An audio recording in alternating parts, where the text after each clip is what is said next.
Hello, and welcome to Robot Master Database, a series where I report anything and everything I can about the Robot Masters from the Mega Man series.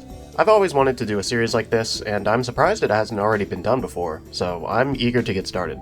I also think this will be a simpler series that I can reliably fall back on when I'm between bigger projects for the channel, since I should be able to finish videos like this much faster. With that being said, let's kick off the series with Centaur Man. Centaur Man doesn't see that much use across the series compared to other Robot Masters, but there's still plenty of interesting things to say about him, so let's get started. Centaur Man appears in Mega Man 6 as one of the 8 contestants in the first annual robot tournament that gets brainwashed by Dr. Wily, Mr. X. He is, of course, modeled after the Centaur of Greek mythology.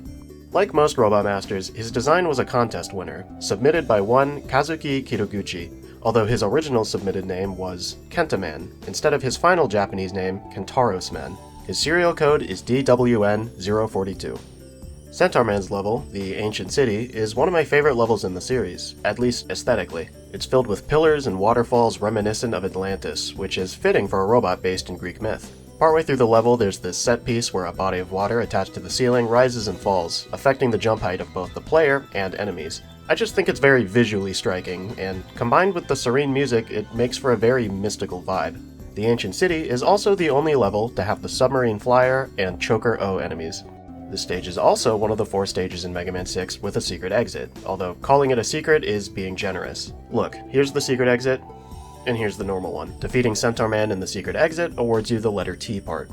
During his boss fight, Centaur Man has 4 different moves. He teleports around, trying to land on top of you. He fires shots that scatter off the walls. He uses Centaur Flash to freeze Mega Man in place, which he always follows up with a scatter shot. And lastly, he can charge to the end of the room, complete with a little 8-bit galloping sound. He is weak to Nightman's Night Crusher, and his Centaur Flash is strong against Windman. Additionally, if you hit him with a fully charged punch while in power form, he'll be knocked back a bit and immediately either run forward or teleport, although good luck dodging him if he runs, seeing as you'll already be within very short range. Mega Man 6 is unique in that it shows the Robot Master's stats after selecting them. If we look at Centaur Man's stats, we can see that he has a mobility of 205, the highest out of all 8 bosses. We also see that his weight is 172, which is 1 point away from being heaviest in the game, and he has an attack stat of 35, which is the weakest in the game by a pretty wide margin. He's powered by a dry battery, and his title is listed as Ability Unknown, which makes Centaur Man one of 2 bosses in Mega Man 6 whose title isn't the Master of something.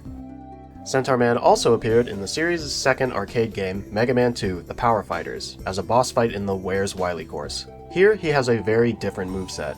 He still charges the player, but he no longer teleports, fires scatter shots, or even uses his signature weapon, the Centaur Flash. Instead, his new copy weapon is the Centaur Arrow, which he angles slightly up or slightly down, and can fire up to 3 in a row depending on difficulty. He can also now defend with a Wily-branded shield and summon Helimetals for support. During his second phase, he'll start using a Naginata, which he can use standing, crouching, or by doing a big overhead swing. Also, Centaur Man is so large here that you can slide under him as Mega Man without taking damage, which you can use to reliably dodge his dash attack. This is something Dr. Light tells you on the stage select. Also in this game, Dr. Light will give you a hint for the weakness of every boss in the game except Centaur Man. Instead, all he has to say is, Centaur Man can't jump. Remember this. Here, Centaur Man is weak to gyro attack, and his Centaur Arrow is strong against Shadow Man and the Mad Grinder. This game also gives Centaur Man a few voice clips. Most of them are just exclamations, but one of them, his voice clip for blocking, seems to be an actual phrase, but I can't for the life of me figure out what he's saying. Sorry. Here it is again if anyone can figure it out. Somebody please tell me what this guy's saying. In my opinion, Centaur Man is one of the hardest bosses in the game. He guards often, he's got such a large hitbox, and he's constantly closing in on you. Power Fighters was also ported to the Neo Geo Pocket Color, which added a new Robot Master database. While this game was never translated officially, Centaur Man's entry was translated for the Mega Man Robot Master Field Guide, where it says this. When the Museum of Ancient Artifacts he maintained began to get run down, Centaur Man entered the first World's Strongest Robot tournament in order to restore it with the winnings. However, it was all a ruse by Dr. Wily, who captured and reprogrammed him under the guise of Mr. X. Mega Man and Bass also included a database, this one covering every Robot Master in the series up until that point, Centaur Man included. His CD is found in Pirate Man's stage, probably because they both have water-themed stages. His entry reads, "His Centaur Flash can bend the dimensions, but a large amount of energy has to be consumed." His quote is, "Drop dead into the dimensions," which is kind of a mouthful and not really that intimidating in my opinion. His good point is decisiveness, and his bad point is that he dwells on things. He likes gambling, likely a reference to horse racing, and he dislikes whips, likely a reference to the fact that he is a horse. That's about all there is to say about Centaur Man himself, so now let's look at his weapons and music. Centaur Flash is repeatedly described as an attack that uses spatial distortion to freeze time. When used by Centaur Man, it freezes Mega Man in place, but when used by Mega Man, it outright damages or kills any enemy on screen. However, it doesn't work on any boss except for Windman. Weirdly enough, Nintendo Power recommends using it on the Power Piston, even though it does 0 damage to it. See also, Centaur Arrow. Chaos Control. Centaur Arrow is a very simple but kind of unwieldy weapon. Centaur Man will only fire it angled down or angled up if Mega Man is in the air. When used by Mega Man, the weapon will randomly fire straight ahead or slightly up, which can make it frustrating to aim from a distance.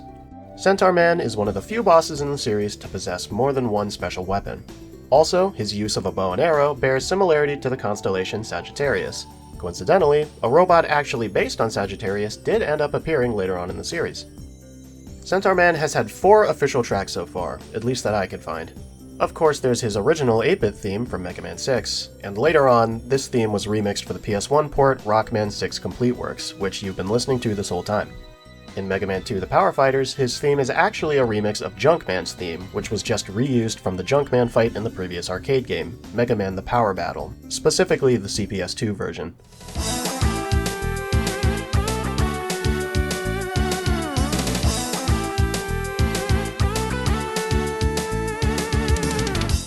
Centaur Man does technically use Shademan's theme in the port for the Pocket Color, but I'm not counting that because half of the bosses use that theme. That game has like 4 songs. And finally, in 2015, Capcom released an arrangement soundtrack called Rockman Utopia, comprised of a bunch of different medleys. One of the medleys, titled Exotic Somewhere, is a mix of Centaur Man and Flame Man's themes.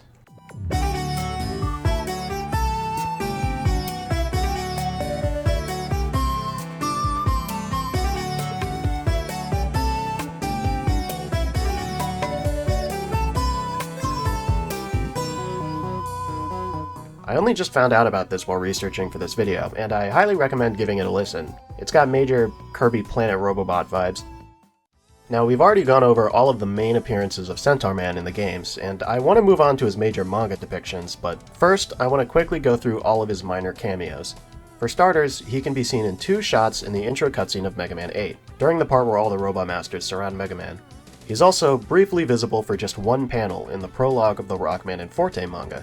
Issue 55 of Nintendo Power had an in-depth guide to Mega Man 6, which of course included Centaur Man and a map of his stage. While the Archie comics didn't get far enough to adapt to Mega Man 6, Centaur Man did still make a few appearances. In issue 31, during the global blackout, he's shown rescuing civilians during a flood. In issue 55, the final issue of the series, he's seen on a page prophesying the plot of Mega Man 6. And of course, like every other Robot Master, he appears in Sonic the Hedgehog issue 250, where his horns get grabbed by Vector the Crocodile.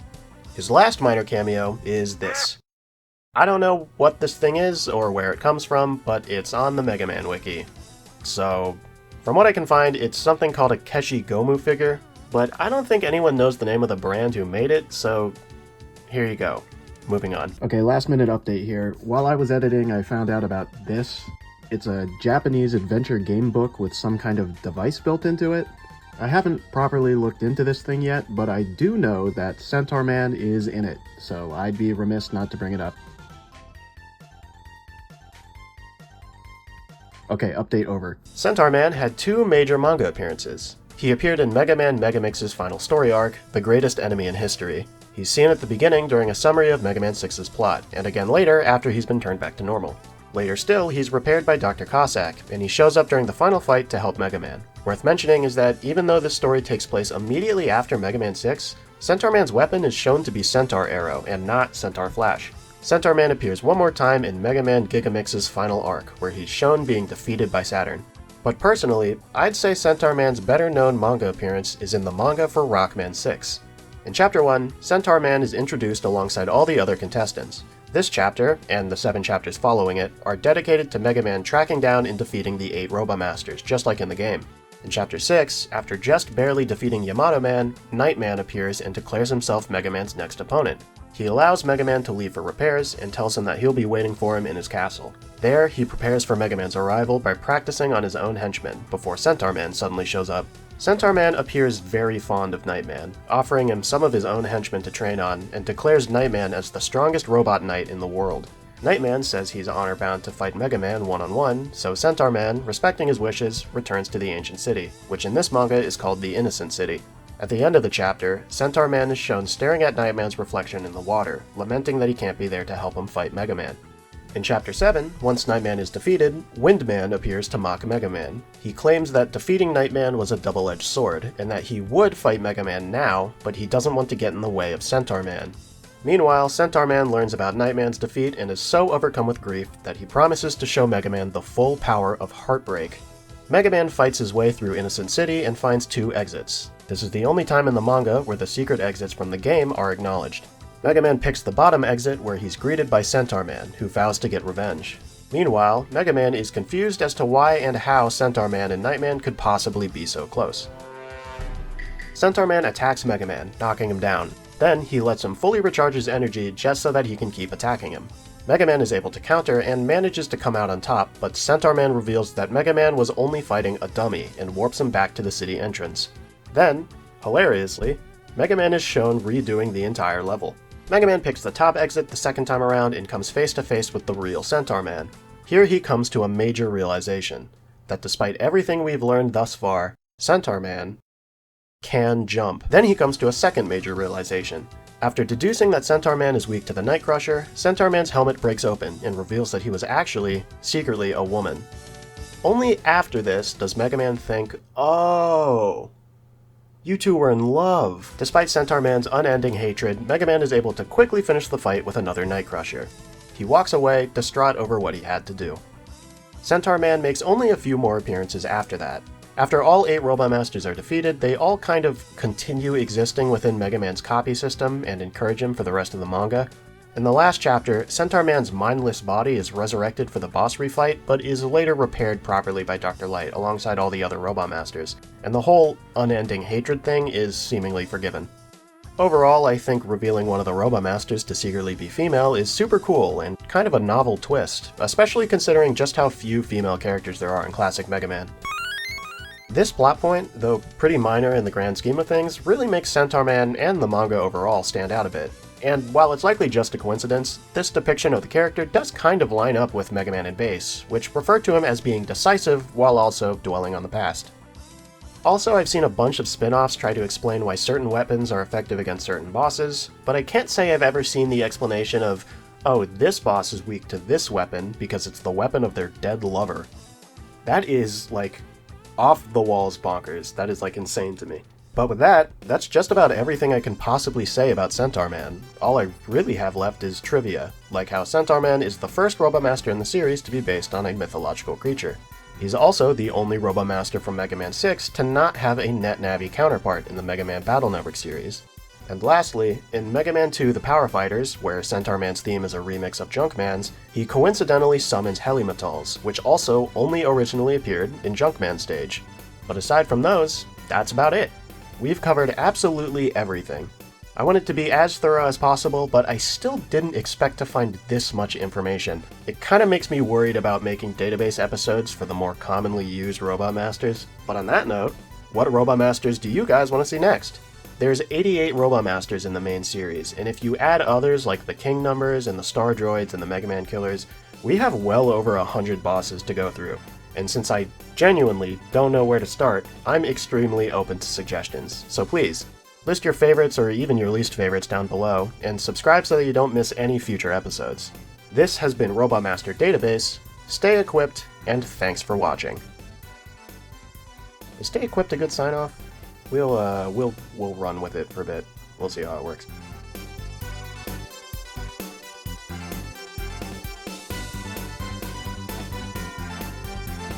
This is my friend Caleb. I haven't seen him in like 10 years. I am a centaur.